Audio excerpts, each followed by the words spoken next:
Hello guys, konting trivia naman tayo ngayon. Yan ang Mount Sinumaan dito sa probinsya ng Sulu. Noong kasagsagan ng Abu Sayyaf, way back 2010 pababa, maraming sundalo ang nagbuhis ng buhay sa lugar na yan. Nasa boundary yan siya ng Patikul, Sulu, Talipaw, Sulu. So ang terrain dyan napakahirap, malalaki yung mga puno, tapos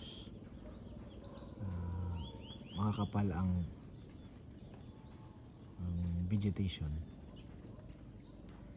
Itong 2023 lang na-declare na ang Sulu na Abu Sayyaf free. So malaki ang pinagbago ng Sulu. Marami ng turista ang pumupunta dito. Tsaka ang biyahe ng barko dito hindi lang iisa. Tig-tatlong biyahe na ng barko mula Zamboanga City papunta dito. Another trivia is yung nandoon natatakpan lang ng puno, yung Mount Daho. Ayun. So malaki ang history ng Mount Daho sa mga taga-Sulu, kasi noong panahon ng Amerikano, dyan yung tinatawag na Budaho Massacre.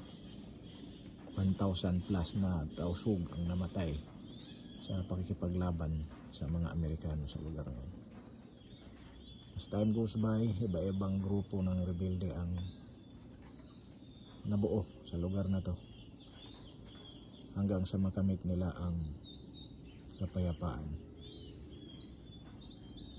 Yan lang mga guys.